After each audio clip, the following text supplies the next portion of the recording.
মহাকাশে ভেসে বেড়াচ্ছে রোহান আর তারা। তাদের স্পেস স্টেশনটা পৃথিবীর মতো নয়, কিন্তু কাজটা জরুরি। ওরা অনেক দিন ধরে টিনের খাবার খাচ্ছিল। তারা বলল, আহ, যদি একটু তাজা লেটুস পেতাম।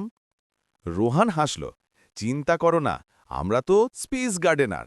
আমাদের আছে ভেজি আর এপিএইচ, মহাকাশের চাষের ঘর।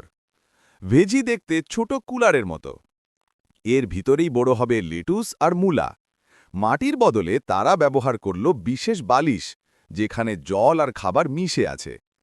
মহাকাশে মাটি ব্যবহার করা যায় না, কারণ সব কিছু ভেসে যায়।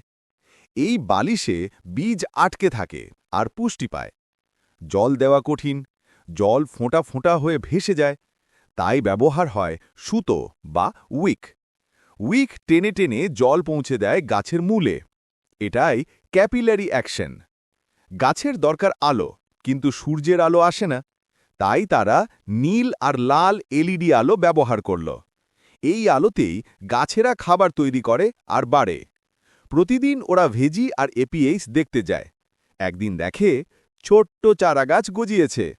গাছ শুধু ফল আর ফুল দেয় না, ওরা খারাপ বাতাস টেনে অক্সিজেন দেয়। দিন যেতে লেটুস বড় হচ্ছে, মূলা লাল হচ্ছে, জিনিয়া ফুল ফুটছে। অবশেষে ফসল তোলার সময়। লেটুস সবুজ, মূলা লাল, ওদের খুশি অসীম। রোহান কাটল লেটুস, তারা তুলল মূলা। তাজা লেটুস দিয়ে স্যান্ডউইচ খেয়ে তারা বলল, মনে হচ্ছে যেন আবার পৃথিবীতে ফিরে এসেছি। মহাকাশের এই ছোট্ট বাগান ওদের দিল খাবার, অক্সিজেন আর পৃথিবীর স্মৃতি। বিজ্ঞান আলোচনার আজকের পর্ব এখানেই শেষ। মহাকাশে উদ্ভিদ চাষের মতো আরও নতুন নতুন বৈজ্ঞানিক রহস্য জানতে আমাদের সঙ্গে থেকো।